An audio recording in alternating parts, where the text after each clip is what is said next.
Right breaking చూసిన మాజీ మంత్రి కేటీఆర్ నివాసంలో బీఆర్ఎస్ కీలక నేతలు భేటీ అయ్యారు. పార్టీ ఎమ్మెల్యేలు, మాజీ మంత్రులు, ఇతర సీనియర్ నేతలు బ్రేక్ఫాస్ట్ మీటింగ్ లో పాల్గొన్నారు.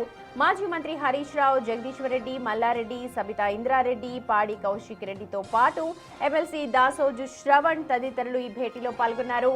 తాజా రాజకీయ పరిణామాలు, పార్టీ అంతర్గత అంశాలు, భవిష్యత్ కార్యాచరణపై నేతలు చర్చించినట్టుగా మనకు సమాచారం అందుతోంది. బ్రేక్ఫాస్ట్ మీటింగ్ అనంతరం బీఆర్ఎస్ నేతలు మంత్రి పొంగులేటిది అని ఆరోపిస్తోన్న కోత్వాల్గూడలోని రాఘవ కన్స్ట్రక్షన్స్ క్వారీ వద్దకు వెళ్లినట్టుగా సమాచారం. బీఆర్ఎస్ నేతలు వచ్చే అవకాశం ఉండడంతో కోత్వాల్గూడలోని రాఘవ కన్స్ట్రక్షన్ సైట్ వద్ద ఇప్పటికే భారీగా పోలీసుల్ని మోహరించారు.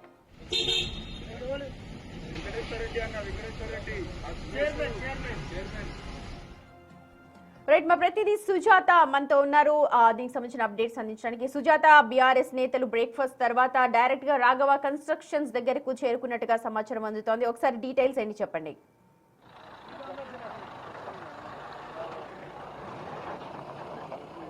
సుమతి, కొత్వాల్గూడలోని రాఘవ కన్స్ట్రక్షన్ కి మరికొద్ది సేపట్లో మాజీ మంత్రి కేటీఆర్, బీఆర్ఎస్ ఎమ్మెల్యేలు కేటీఆర్ నివాసంలో బ్రేక్ఫాస్ట్ అనంతరం కూడా ఇక్కడికి స్టార్ట్ కాబోతున్నారు. ముందస్తుగానే పోలీసులకి సమాచారం అందడంతో పూర్తి బందోబస్తును ఏర్పాటు చేశారు. ప్రస్తుతం మనం విజువల్స్ లో చూస్తే నేనున్నటువంటి కొత్వాల్గూడలోని రాఘవ కన్స్ట్రక్షన్స్ ఏరియా వద్ద పోలీసులు మూడు వైపులా కూడా మోహరించారు. అటు మాజీ మంత్రి కేటీఆర్, తన టీం అంటే బీఆర్ఎస్ ఎమ్మెల్యేలు లోపలికి వెళ్లకుండా ఉండేందుకు ముందస్తుగా ఏర్పాటు చేశారు. వాళ్ళు ఇక్కడికి వచ్చి గొడవ చేస్తారు అన్నటువంటి సమాచారం ఉండడంతోనే పోలీసులు నాలుగు వైపులు అంటే ఓఆర్ఆర్ నుంచి అటు బంజారాహిల్స్ నుంచి కేటీఆర్ వచ్చేటువంటి టైంలో ఓఆర్ఆర్ దగ్గర దిగేటువంటి అవకాశం ఉంటుంది కాబట్టి అక్కడే పోలీసులు ఆపేందుకు పూర్తి స్థాయిలో బందోబస్తుని ఏర్పాటు చేశారు. అయితే రాఘవ కన్స్ట్రక్షన్ కి సంబంధించి నిన్న అసెంబ్లీ సాక్షిగా బీఆర్ఎస్ పార్టీ మాజీ మంత్రి అటు హరీష్ రావు, కేటీఆర్, ఎమ్మెల్యేలు రాఘవ కన్స్ట్రక్షన్ కి సంబంధించి అనేక ఆరోపణలు చేశారు.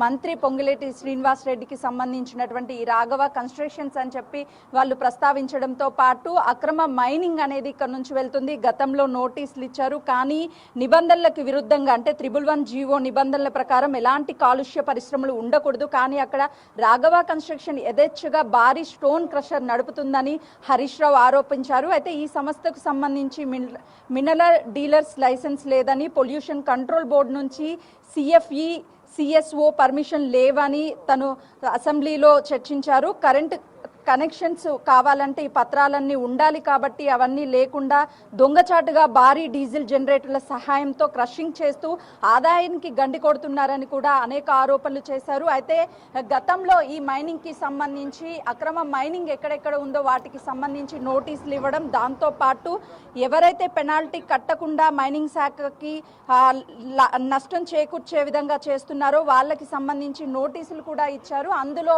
ఈ రాఘవ కన్స్ట్రక్షన్ కూడా ఉంది, కానీ నోటీసులు ఇచ్చినా ఇప్పటి వరకు ఫైన్ కట్టలేదు అని చెప్పి కూడా అనేక ఆరోపణలు వస్తున్నాయి. అయితే మార్చి 4న అధికారులు 11,200 టన్నుల ముడి సరుకు దొరికిందని, దీంతో మరో సోకాజ్ నోటీసులు ఇచ్చారని కూడా గుర్తు చేశారు. అయితే గతంలో ఈ మైనింగ్ కి సంబంధించినటువంటి కన్స్ట్రక్షన్స్ ఏవైతే ఉన్నాయో వాటన్నిటి మీద కూడా నోటీసులు ఇస్తాము, ఫైన్స్ వసూలు చేస్తాము, చర్యలు తీసుకుంటాము అని అసెంబ్లీ సాక్షిగానే సీఎం రేవంత్ రెడ్డి తెలిపారు. ఇందులో ప్రధానంగా ఇప్పటికే సిబిసిఐడిని కూడా ఏర్పాటు చేసి గతంలో 2014 నుంచి 2026 వరకు ఎన్ని మైనింగ్ కి సంబంధించినటువంటి కంపెనీలు ఉన్నాయి, వాటికి సంబంధించి ఎన్ని మైనింగ్స్ చేశారు అన్న దాని మీద కూడా లిస్ట్ చేసి ఖచ్చితంగా వాళ్ళ మీద చర్యలు తీసుకుంటాము అని చెప్పేసి సీఎం రేవంత్ రెడ్డి తెలిపారు. ఇందులో భాగంగానే ఇప్పటికే నిన్న అసెంబ్లీలో ఈ చర్చ జరిగిన అనంతరం కూడా అటు బీఆర్ఎస్ ఎమ్మెల్యేలంతా ఈరోజు కేటీఆర్ ఇంటికి వెళ్ళి కేటీఆర్ ద్వారానే ఇక్కడికి చేరుకొని ఈ కన్స్ట్రక్షన్ దగ్గరికి రావాలి అని చెప్పేసి నిర్ణయించుకున్నారు. అందులో భాగంగానే మరికొద్ది సేపట్లోనే మాజీ మంత్రి కేటీఆర్, బీఆర్ఎస్ ఎమ్మెల్యేలు ఇక్కడికి చేరుకుంటారు. ఇక్కడికి వచ్చి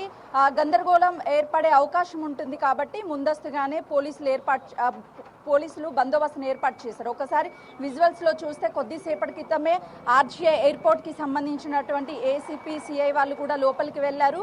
ఈ రాఘవ కన్స్ట్రక్షన్ మైనింగ్ జరిగేటువంటి ప్లేస్ లోపలికి వెళ్ళాలి అంటే మొత్తం 3 దారులు ఉంటాయి. 3 దారుల వద్ద కూడా పోలీసు బందోబస్తును ఏర్పాటు చేసి ఎవరిని లోపలికి వెళ్లకుండా అడ్డుకునేటువంటి ప్రయత్నం చేస్తున్నారు. ఇక్కడికి వచ్చి ఎవ్వరు ఎలాంటి గొడవలు చేయొద్దని కొద్దిసేపటి క్రితమే బీఆర్ఎస్ కార్యకర్తలంతా కూడా ఈ రాఘవ కన్స్ట్రక్షన్స్ కు ఉన్నటువంటి మరొక దారి ద్వారా లోపలికి వెళ్లారు. కానీ అక్కడికి పోలీసులు వెళ్లి వాళ్ళందరినీ కూడా బయటికి పంపిస్తున్నారు. ప్రస్తుతం బిగ్ టీవీ స్క్రీన్ మీద చూస్తే ఆ బీఆర్ఎస్ కి సంబంధించినటువంటి కార్లు కొద్దిసేపటి క్రితమే లోపలికి వెళ్ళాయి ఈ కన్స్ట్రక్షన్ లోపలికి ఉన్నటువంటి మరొక దారి ద్వారా. కానీ ప్రధాన దారి ఉన్నటువంటి ఆ దారి ద్వారా ఎవరిని కూడా లోపలికి పోలీసులు అనుమతించడం లేదు. రాఘవ కన్స్ట్రక్షన్ కి సంబంధించి వచ్చినటువంటి దాని మీద అనేక ఆరోపణలకి సంబంధించి మాజీ మంత్రి కేటీఆర్ కావచ్చు, బీఆర్ఎస్ ఎమ్మెల్యేలు, మాజీ మంత్రి హరీష్ రావు వీళ్ళంతా అసెంబ్లీలో చర్చించిన తర్వాత పెద్ద చర్చకు దారి తీసిందనే చెప్పుకోవచ్చు. ఒకవైపు సీఎం రేవంత్ రెడ్డి ఈ కన్స్ట్రక్షన్ కి మాత్రమే కాదు ప్రతి కన్స్ట్రక్షన్ కి సంబంధించి ఏదైతే ఈ మైనింగ్ కి సంబంధించినటువంటి ఉన్నాయో ఆ మైనింగ్ స్పాట్ మీద మొదటి నుంచి చర్యలు తీసుకోవడం, నోటీసులు జారీ చేయడం జరిగింది. ఎలాంటి పక్షపాతం లేకుండా పూర్తిగా ఈ ఏవైతే మైనింగ్ కి సంబంధించినటువంటి కంపెనీస్ ఉన్నాయో వాటి మీద ఖచ్చితంగా చర్యలు తీసుకుంటాం. ఇప్పటికే నోటీసులు జారీ చేశాము.